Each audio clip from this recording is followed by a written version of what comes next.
1959, 1960. I was working as a live television director in Chicago. I didn't go to college. I went from high school into the mailroom of a television station. And you were able to work your way up from an entry-level job like usher or in the mailroom. And some of the great American filmmakers did that in New York mostly. Sidney Lumet, John Frankenheimer, Franklin Schaffner, George Roy Hill, all came up from entry-level jobs to become live television directors. I did it in Chicago, and I was only interested in live TV. It was a wonderful, exciting, alive, obviously, new medium.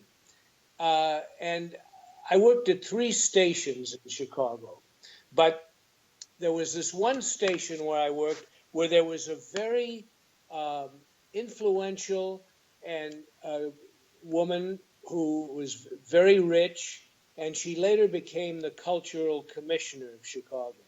And she was producing programs on the culture at one of the stations where I worked. She used to give lavish parties every Friday night with a minimum of 200 people in her living room. And there was people from all walks of life, politicians, lawyers, the dean of Northwestern University School of English, Dr. Bergen Evans, many other college professors and deans, and people like Lenny Bruce. Lenny Bruce used to be there, and he used to stay at her house.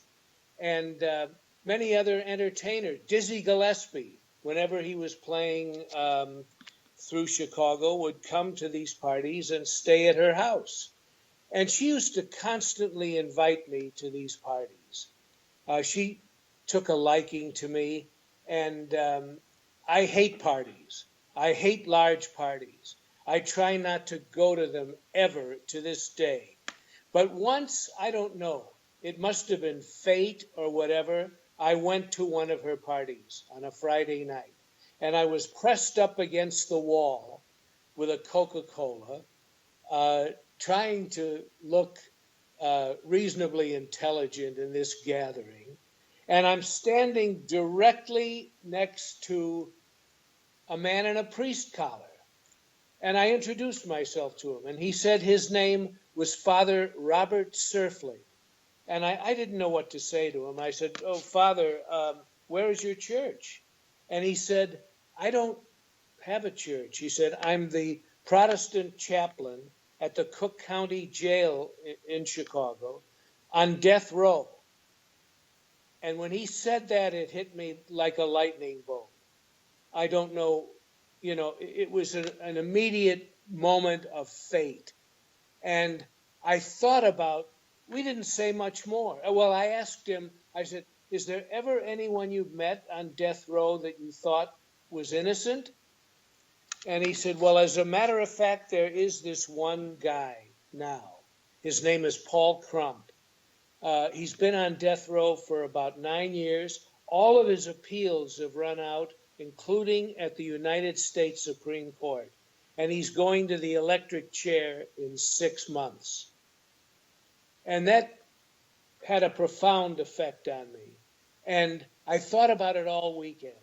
I called him Monday morning at the Cook County Jail, and I reminded him that we had met, and he remembered, and I said, "Do you think it's would ever be possible for me to meet this guy?" And he said, "What for?" And I said, "Well, I work in television, and maybe I could help him. Maybe I could take his case to the public." He said, "His case is over. It's finished. He's going to the chair in 6 months." Now, I had never made a film. I had never looked through a film camera. I had no ambition to be a filmmaker. Film to me was only what you saw on Saturday afternoon for kids. A bunch of cartoons, the Three Stooges, Captain Midnight, the kind of things that has morphed into Star Wars today, that used to be strictly for kids. And I'd never thought about a career in film, but I thought about this guy. And there was a cameraman, a live TV cameraman at the station where I worked named Bill Butler, who I later brought on out to California. And he later filmed Jaws. He was the cinematographer on Jaws and a number of other films. And he had become very successful much later. But he wanted to try and make a film too. So I went down and I met the warden. Father Surfling introduced me to the warden of the jail, and he brought Paul Crump up from death row to meet with me to his office. And Paul was not dressed in prison garb. He was dressed rather, conventionally. And we spoke. He told me his story. The warden believed that a confession had been beaten out of him, which it was. The Chicago police in those days, when there was a crime like the one in his case, would just go out and round up the usual suspects on the south side of Chicago and beat a confession out of people basically that they picked up off the street. Now, I took the details of Crump's story, which is laid out in that documentary, and I set out to make a documentary. I had never seen a documentary. I had no idea what it was. I sort of knew the name. I was a pretty stupid kid, by the way, if you haven't gathered that by now. But I had this innate feeling that the death penalty was wrong. And I actually, when I shook this man's hand, it was kind of a spiritual experience. He was by no means a maddened killer. He had been completely rehabilitated after his years in prison on death row, and I believed falsely convicted. So I set out to make a film that was a kind of a court of last resort, never knowing where it would go. I went to the station manager of the television station where I worked, and I told him about this, and he said, "We're not interested in doing film documentaries. We do live television. That's what we do here is live TV." So he turned it down. I went across town to a man named Red Quinlan, who ran the local ABC affiliate, and he had wanted to hire me. But I didn't want to leave the station I was working for because I was producing the Chicago Symphony Orchestra telecast. So I made the film. Red Quinlan put up $6,000 in a bank account called Project J for Justice, and I set out to make the film the way you've seen it, having no idea how to make a film, having no idea that I could mix actual interviews with the real people with reconstructions of the crime to show how really the events did not add up in his case and how he was railroaded. So he made the film, and what subsequently happened is that it was banned by the ABC network, but it went on to win many film festivals, including the San Francisco Film Festival. And Red Quinlan took it to the governor of Illinois, Otto Kerner. And on the eve of Crump's execution, Governor Kerner sent me a letter, which I still have, saying, "I have seen your film. I was very moved by it. My parole and pardon board has voted 2-1 to send Mr. Crump to the electric chair, but I'm going to pardon him as a result of seeing your film to life imprisonment without the possibility of parole." And ultimately, I used to go back. That film resulted in my going out to California to do documentaries for the David Wolper Company and, ironically, the ABC network. And it led to my uh, future as a film director. And I knew nothing about how to make a film then. But this film had saved this man's life. And I thought, my God, what power film has to save a man's life. And then I got firmly entrenched in the Hollywood establishment, and I was dispelled of that notion rather quickly. But I went back every year for 3 years to the Parole and Pardon Board to try and get CRUMP released to my custody in California. And they wouldn't do that. But finally, he was released to the custody of his sister in Chicago, and he couldn't adjust. He couldn't adjust. He had a few incidents, and he lived out his life a few more years in a halfway house in Chicago, having spent over 40 years in prison. Yeah, perfect.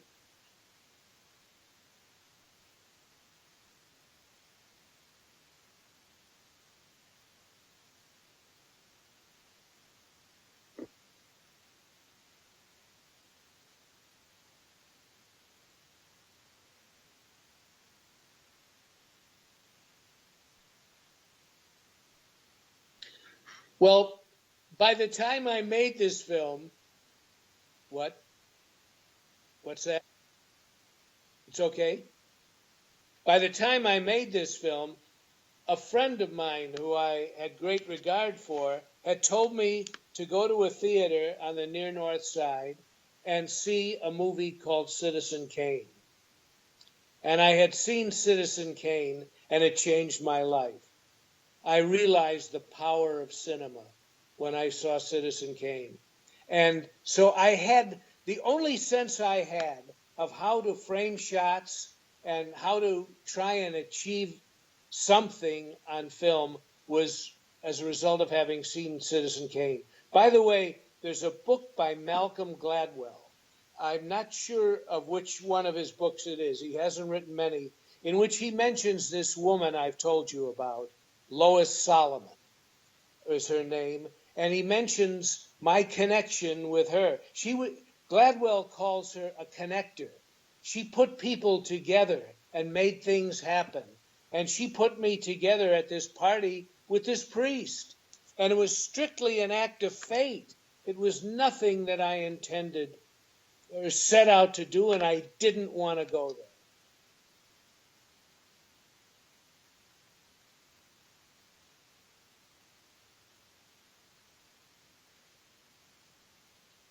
Well, I certainly wanted to work in the documentary style again. Um, and I did a few other documentaries about guys on death row for the ABC network with the same ambition, the same intent. And it worked. You know, they got stays, but this guy's life was saved. He was gone. And uh, but the only time I had the opportunity to do a kind of infused documentary style again was with the French Connection. I shot the French Connection like an infused documentary in the sense that when you go to do a documentary, you don't really know what's going to happen in front of the camera. You don't know what someone's going to say. You don't know where they're going to go, where they're going to move, whatever. And you follow them. You are guided by what the people in front of the camera are doing rather than controlling it yourself. And that's how I staged the French Connection. I happened to have a cameraman for the French Connection, the camera operator who photographed the Cuban Revolution at Fidel Castro's side. His name was Ricky Bravo. And somewhere in the archives in Cuba is from the Sierra Maestre Mountains into Havana, the whole document of the Cuban Revolution. And Ricky could handhold a camera and shoot anywhere. And that's why the French Connection looks like it does.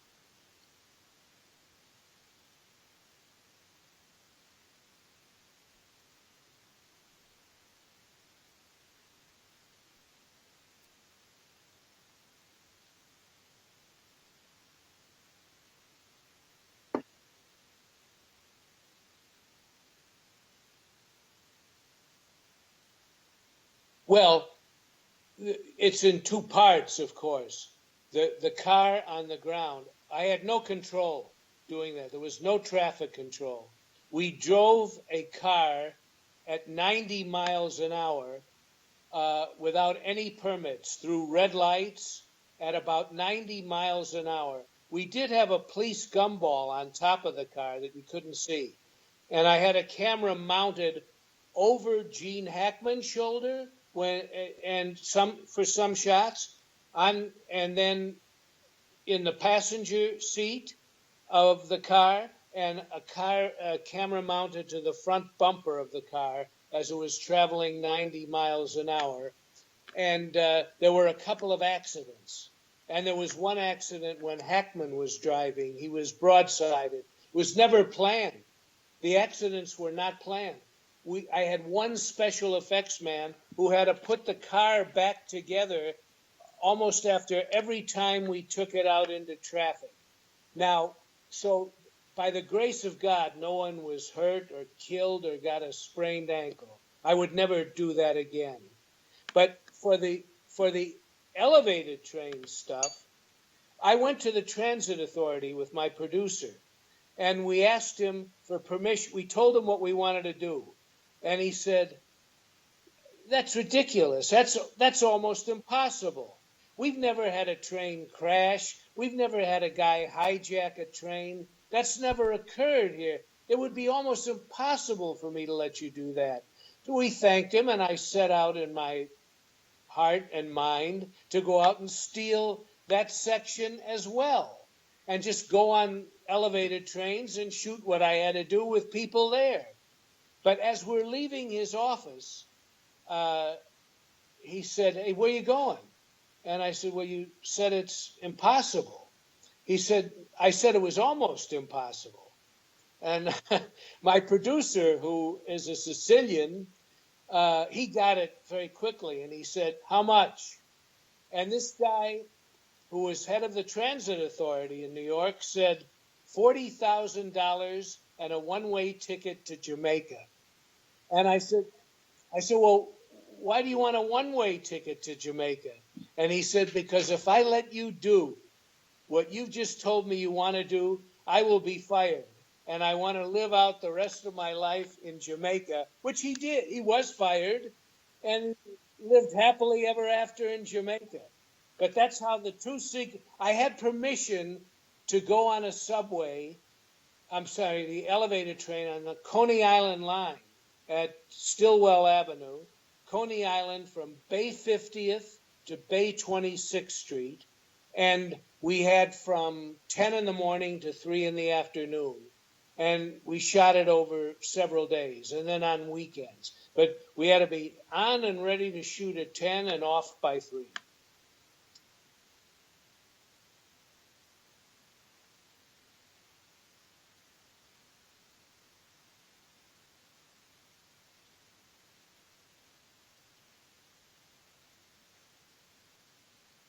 They didn't.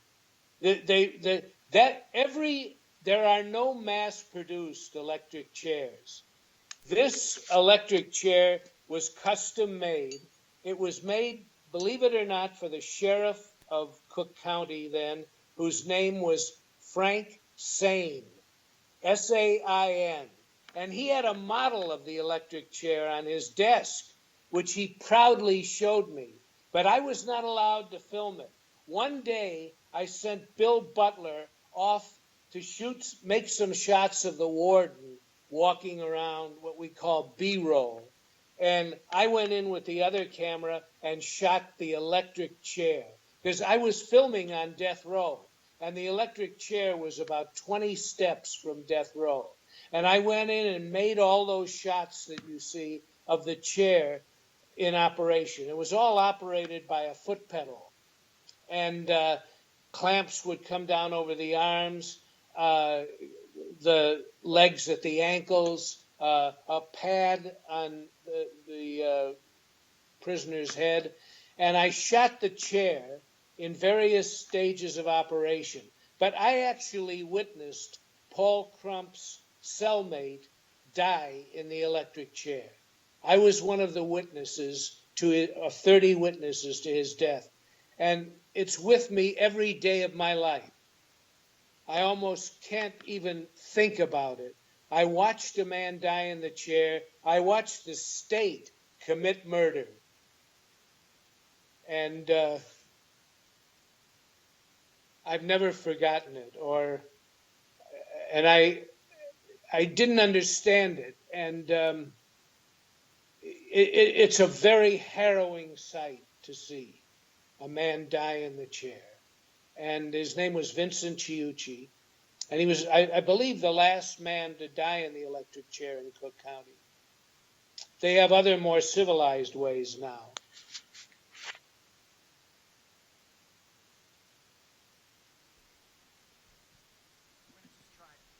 Yeah, let's just try this.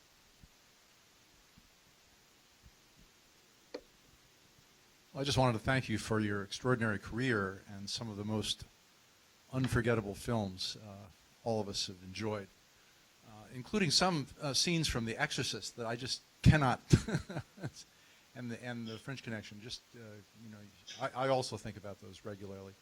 This film is an example of a documentary that I don't think I can recall anything recent like it, and I'm wondering, could it even be done today? Is it the sort of thing? I don't know that you can. I think that, what's his name, that wonderful documentary filmmaker who made The Thin Blue Line, Errol Morris. I know that he made a documentary about a death row inmate, and I believe he proved that he was innocent. I forget the name of it. Was that The Thin Blue Line? Okay, it was terrific. And I saw that many years later. But it's very hard to do something like that, to advocate for someone who has been condemned by the system, gone through, over 13 years of appeals and been turned down at every level. And Paul Crump was denied certiorari by the United States Supreme Court. And the only opportunity he had left was to be pardoned by the governor of Illinois, who was named Otto Kerner, who, by the way, later went to jail himself for corruption. But at one time, Otto Kerner was head of President Johnson's crime commission before he was indicted for taking bribes for giving out favorable racetrack dates to certain people. But it's very hard to do that. The system has said that this man was guilty. End of story. I didn't know that. I was too stupid to believe that you could not overcome something like that. And I didn't really know if my film could, but I was passionately motivated to try. I wasn't thinking about becoming a filmmaker. I was simply committed to try and tell this man's story on public and then hopefully national television. And it since has been played on many stations, and it's out on Blu-ray or DVD. But it did its job. And that, I'll tell you something. I was simply a vessel through which it had passed. There is no reason why that ever should have been made. There was nobody I know who would make it, who wanted to put it out there, who wanted to go against the system. I just didn't give a damn. I thought this man was innocent and deserved to live.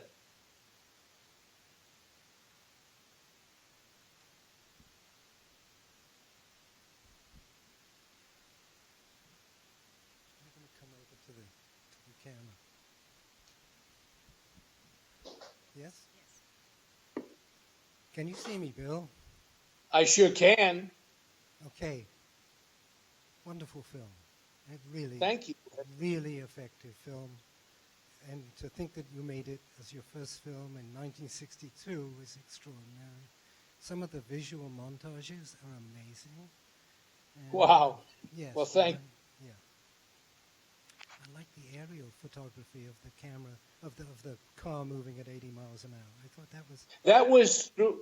Well, in the CRUMP documentary, we filmed where the murder happened at the Chicago stockyards, which were torn down shortly afterward. Um, those were the stockyards that pervaded the scent of all of Chicago for many decades. uh, They're gone. They're long gone now. a few years ago. You made a speech in which you made a mention of me, and you actually sort of suggested in your speech that you were interested to find out whether I was still alive. It's not, you Are didn't put you? it that way. Are you still alive? I am still alive, and I'm standing in front of the camera to prove it. Congratulations. My name is Nigel Noble. Those of us not busy being born are busy dying. What is your name, sir? Nigel Noble. Yes. Nigel Noel? Noble. Oh, Nigel, you worked with me on sound. I did indeed. I did indeed. Yeah. On Mayhem on a Sunday afternoon. At the Walper Company. Yes, you don't look like that anymore, do I? Well, you're talking 50 years ago, mate. Well, do I?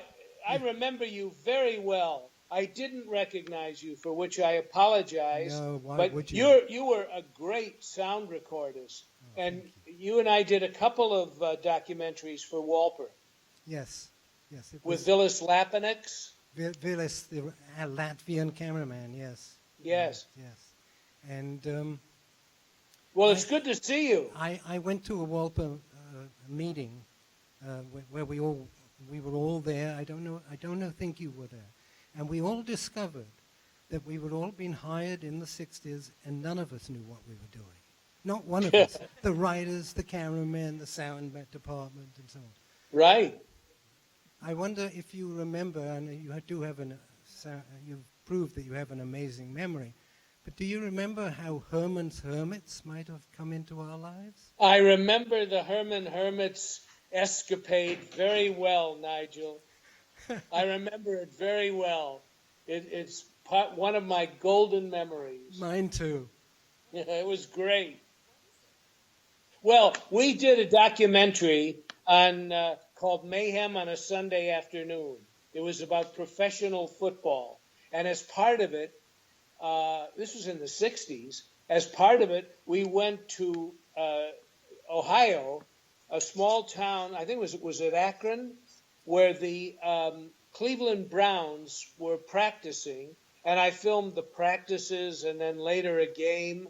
And we checked into a motel, and we were all long-haired guys then. It was Nigel, myself, and Vilis Lapanix, the cameraman.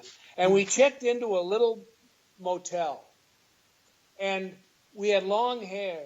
And all of the waitresses and the young girls who were around there then, working around the hotel and the restaurant, were looking at us at all times. And they were wondering who in the hell we were. These long-haired guys who had come into town, were having breakfast, leaving early. And one day, one of the young waitresses said to me, "Who are you guys?" And I said, "We're Herman's Hermits." And they had a hit record called Henry VIII at the time. Do you remember that, Nigel? I do indeed. And they used to hang around. They would look through the window of the hotel while we were having breakfast. They would stare at us. They would try to follow us. They would try to get us to use the piano in the restaurant and play Henry VIII or something. Luckily, it was a player piano, so we could look like we were faking it. Well, I don't remember if we ever sang for them because I couldn't sing worth a damn. No, neither of us. None of us could sing, No. but they believed we were. I remember hundreds, if not thousands of people watching us come out in the morning with all of our film equipment to go over and film the Cleveland Browns training camp, and they thought we were Herman's Hermits going out to rehearse. And they chased us through the neighborhoods, including the mothers. Remember, the mothers were. Oh, were yes. And I remember, Nigel, how it probably did the same for you, but it was a Beatles moment. I understood on a microcosmic level how the Beatles must have been treated. But yes, I just, who are you guys? I mean, we're Herman's Hermits. By the way, I happen to know that song, and I still know it. What a terrible song. Terrible, terrible, terrible. It was a big hit. And You look great, Nigel. and when we got to the airport to fly back to Los Angeles, right before we boarded the plane, they asked for everybody to wait a moment because they had these stars that were going to be going onto the plane, and they went first, and it was the Herman's Hermits. Right. Yeah, well, it's great. Well, one of our hermits is gone. Villas. But Nigel, you look wonderful. It's good to see you. Where are you living in Sag Harbor? Yes, and I'm part of this organization with the Sag Harbor That's Cinema. wonderful. Yes. Have you retired from sound? I've retired from sound in the 80s, and I started directing, and I learned a lot from you. I made documentaries for my life. And, That's very kind of you. And it's wonderful to see you. I especially learned about cheating and stealing shots. I learned that from you. I wouldn't call it cheating. No, it's Nigel. not cheating. Not if it makes the film better. Well, I wouldn't call it cheating. It was seizing an opportunity. Indeed. Indeed. Great to Oh, see you look wonderful. God bless you, Nigel. Thank you. Billy, do you have time for one more? I got time for as much as you want. I have a comment and a question, if that's okay. Is that too much? The comment is No, that... can he take the camera? Because of the sync problem. Hi, thanks. My comment is that I agree with Giulia that despite the limitations and the inexperience when you were making this film, you really do see the William Friedkin to come, especially in the reenactments. You see the instinct, you see the judgment, you see the talent, and for me, most importantly, you see the inability to take the easy way, which has been you throughout your career. You can almost hear the discussions between you and your DP. How do we make the drive to the site more interesting? Okay, they're going up in an elevator, but what would be the most interesting angle? How about if we have shadows on the stairway? And when you told the story about the drive that you took for the French Connection, what you left out was that drive was after you had all of this footage for weeks, all of these, and you watched all of that footage and you said, yeah, that's great, but that's not it. It's not enough. And that's when you got into the car and took that amazing drive where you could have killed yourselves. I mean, you were holding the camera. So I see that in this film. Well, I think, may I ask your name, sir? Peter Joseph. Peter, I don't know, where you put the camera is instinctive. And I have never used storyboards.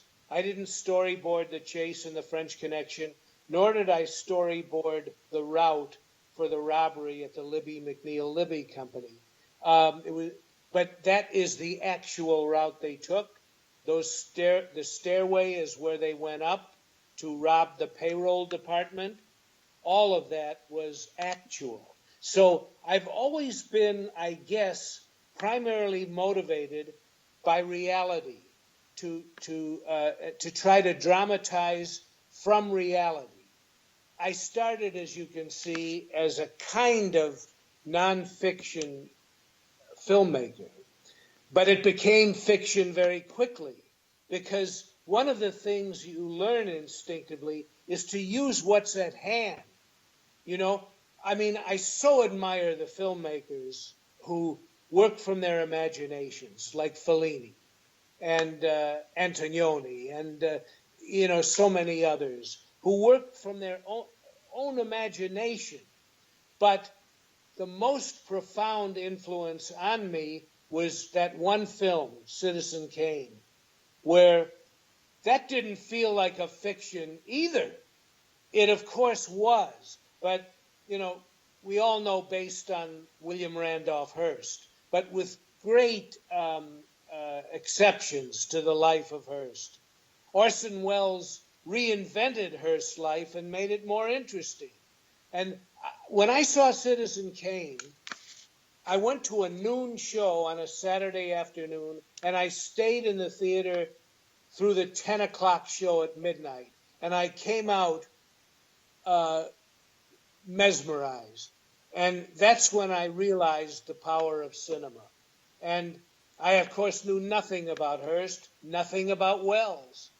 But that film had a great effect on me. The only reason I still try to make films today is because I would one day like to make a film that could be mentioned in the same sentence as Citizen Kane. And I have not done that. And I don't think I ever will, but by the grace of God, I'll keep trying.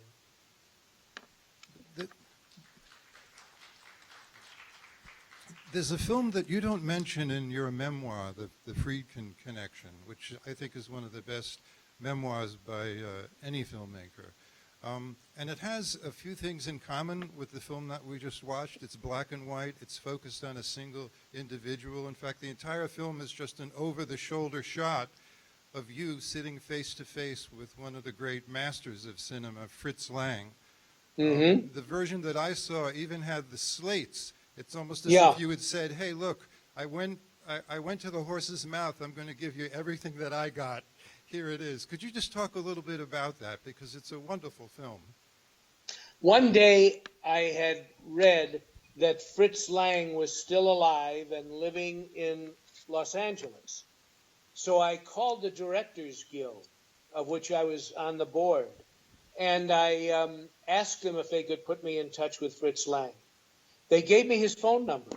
He was living in a place called Hidden Valley Road in Los Angeles, and I called him, and he got on the phone, and he said, yeah, who's this? And I told him, and he said, what do you want? And I said, well, I'd love to meet you. He said, I got no time for stuff like that. And he hung up. A couple of days later, he called me. I guess someone at the Guild told him that I was serious. And he called me, and he allowed me to come and see him and talk to him. And he was virtually immobile at the time. He sat on a couch through the whole interview. And just underneath, I had two cameramen, and I decided not to put one on me. I put one over my shoulder and one directly into a close-up of Fritz Lang. And we spoke for close to 5 hours, 1 hour each day. It was about 40 minutes a day. And from that, I was able to put together the roughly 45 or 50-minute interview, because he rambled a lot. And every time I would say something, or even while we were filming all the way through, he was munching on these German sausages that he had in a plate on the couch where he was sitting. So it was very difficult to cut around him while he was chewing these sausages and trying to answer my questions. But he was an extraordinary man whose work I came to really know very well and love. And he never got, by the way, I will tell you this, Peter, I don't know if I used it in the interview, but he said he hated all of his German films. He hated M and Metropolis and Dr. Mabuse and all of the films he made in Germany. He thought they were all simplistic and compromised. And he liked his American films. He was very proud of the films he made in this country. which almost nothing stands up to M or Metropolis in their own particular genres. And I'm glad I got to know him. He sent me a hand-painted and handwritten Christmas card that year, which I still have, which is a Fritz Lang work of art. Maybe I'll donate it to the Sag Harbor Cinema when you open it. Thanks so much. I'll You're be the happy best. to. And again, congratulations. Thank you, Peter. Thank you for that comment. Any questions? Yeah.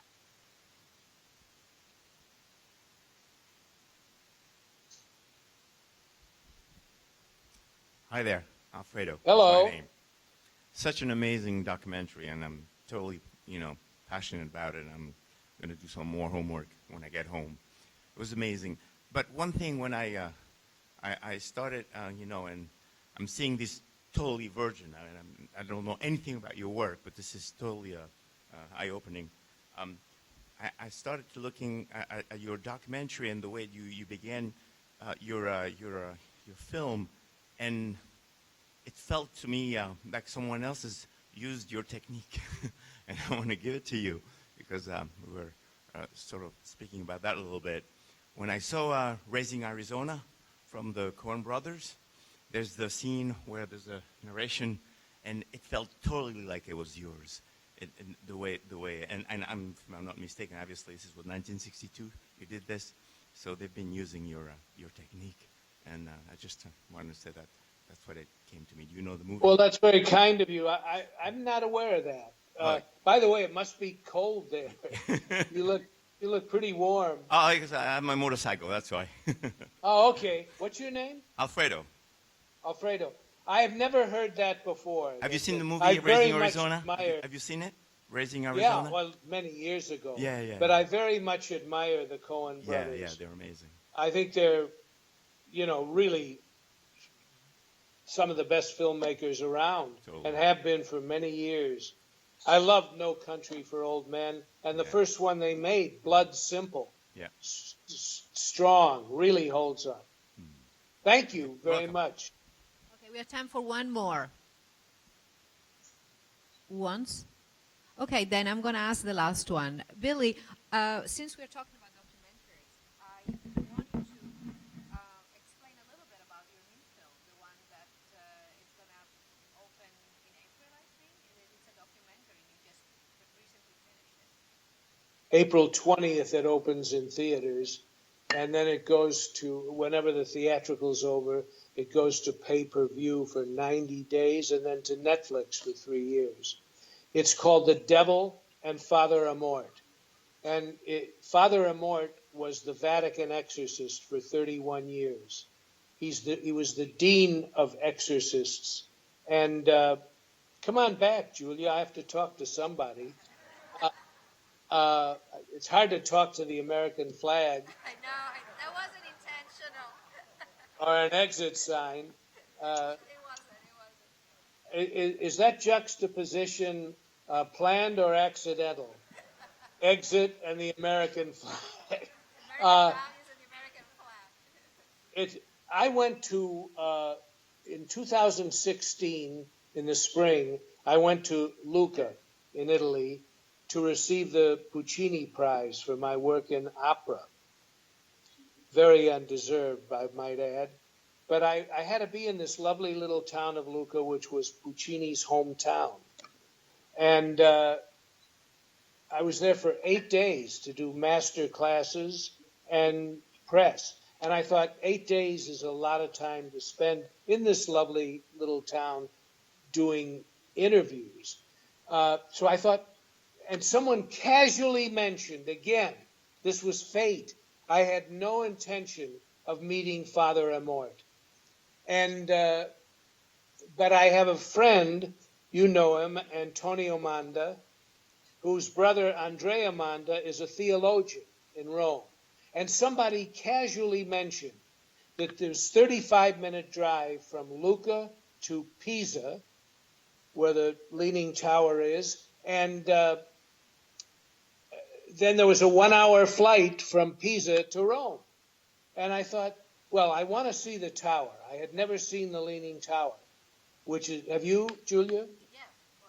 It's fantastic. It's amazing experience, and it's huge. You know, I never knew how big it was. But so I decided to take a day in Rome, and I wrote to Andrea Manda, and said, "Do you think it would be possible for me to come to Rome and to meet with the Pope or with Father Amort, who was the Vatican exorcist?" And he emailed me back and said, "The Pope is not around at this moment, but I've checked with Father Amort, and he would love to meet with you." Because he had written he'd written 6 or 7 books about his exorcisms. And in his first book, An Exorcist Tells His Story, he did a page on my movie, The Exorcist. And he said that, well, the special effects are over the top, but it does help people to understand my work. So he agreed to meet with me. I took a day out of my time in Lucca. I went to Rome. I met with him, had a great conversation with him. I brought him an Italian version of the Exorcist movie. And then I came back to LA for Graydon Carter's Oscar party. And I'm standing on the terrace of where this party was given with Graydon Carter. And he said, "Well, where are you going these days, and what are your travels?" And I said, "Well, I'm going to go to, I was just in Rome where I met the Vatican exorcist." He said, "You got to write about this for Vanity Fair. You have to do an article and see if he'll let you film an exorcism." So I wrote back. It's never been done. The Vatican has never allowed this to be filmed, and for good reason. And among other things, they don't always work. And they don't really want to put out there that, like psychiatry, you can visit a psychiatrist for decades and not be cured of whatever's bothering you. Same with exorcism. And the exorcism that I wrote back to Father Amort's superior, and because Father Amort did not use the internet. But I wrote back and said, "Do you think it would ever be possible for me to film an exorcism?" And he wrote back saying, "Let me think about it," through his superior. And finally he said, "Okay, I'll let you film the next exorcism I'm doing," which was on May 1st, 2016. So I flew back. He said, when I got there, they said, "No crew. You cannot bring a crew or lights." It was a small room. And so I took a Sony still camera, a Sony CX7, which shoots high definition video. I had no lights. As you know, there's no light on my face now except indirect window light. And I filmed an exorcism about 2 to 3 feet away from Father Amort and this woman. And it was one of the most disturbing things I've ever seen. In fact, I would say the only thing to rival it was the electric chair execution, in terms of just gaping at something that had such horrific aspects to it. And then I didn't know what to do with it. It was going to be a home movie. But then I decided to take it to some of the leading brain surgeons in the country and the leading psychiatrists in New York at Columbia University, including the head of psychiatry at Columbia, Dr. Lieberman, and 2 of the psychiatrists who edited the DSM-4 and the DSM-5. You know, the DSM is the Diagnostic Scientific Manual of Medicine, that is the psychiatric Bible.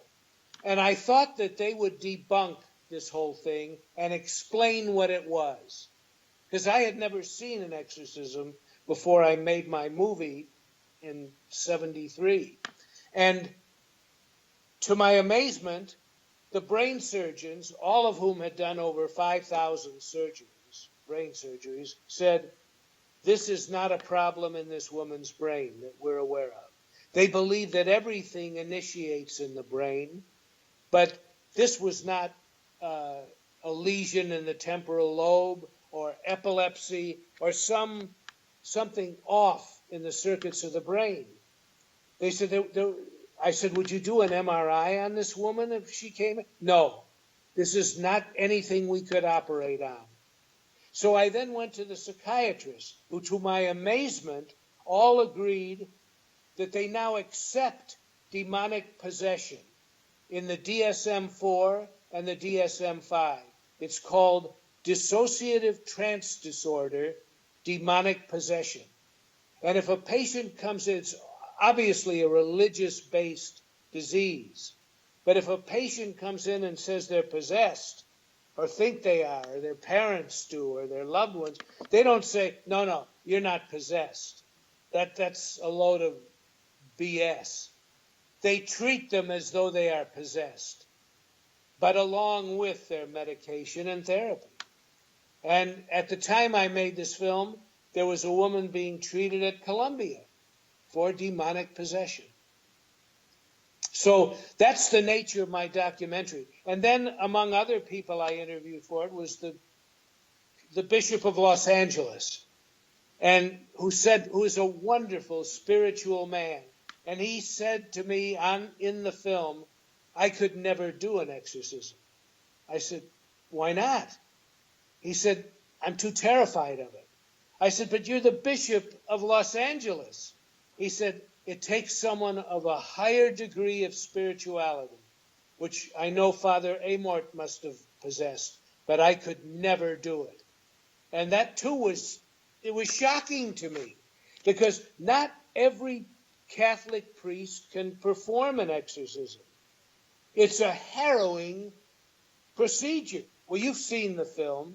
You were kind enough to show it. The first screening of it, public screening, was in Venice.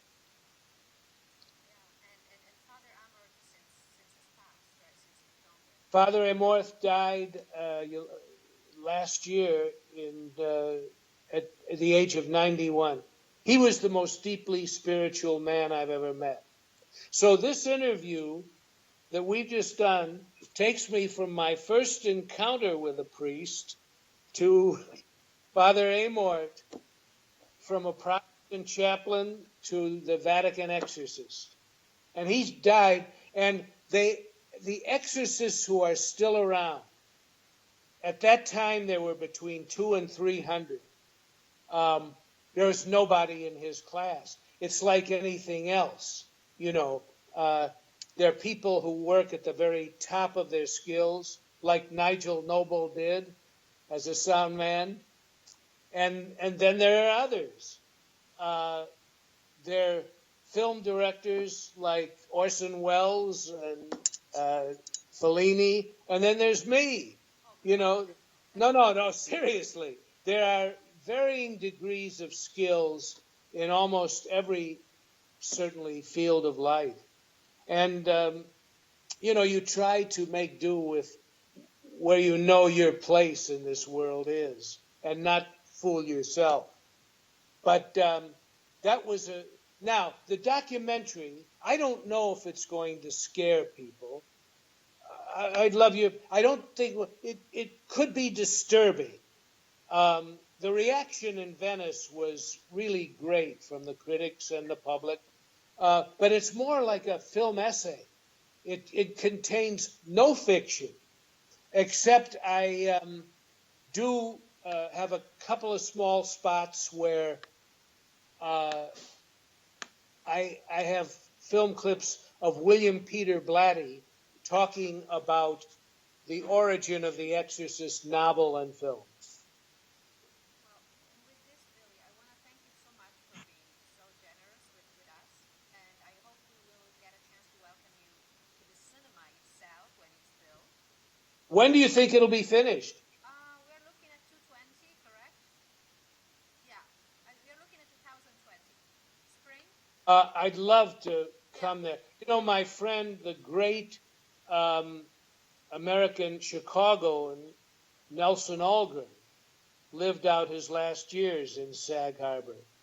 I don't know if anyone out there knew Nelson.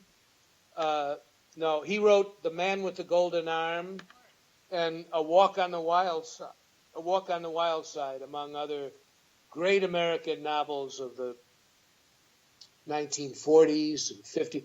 And then he was persona non grata in Chicago. His books weren't in the Chicago Public Library, and he lived most of his life there. And then he moved to Sag Harbor, where he passed away.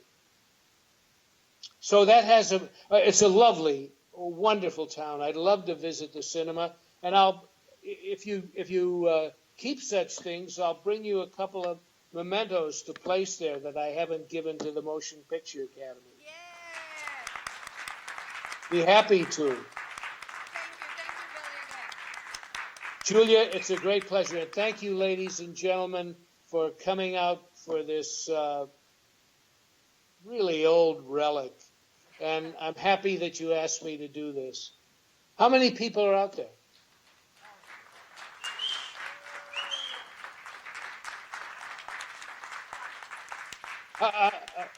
What's the size of the audience, Giulia?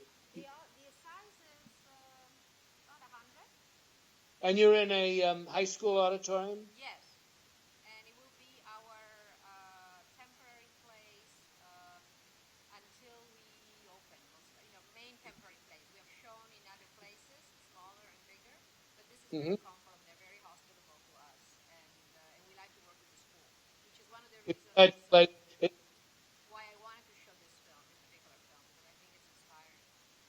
Well, thank you so much. It was my pleasure always to talk to you, and you're one of my favorite people. And what you're doing there is, I feel, very important work, and especially my gratitude to the audience for supporting this wonderful and worthwhile project of restoring that cinema. Thank you, Billy. God bless you all. Thank you.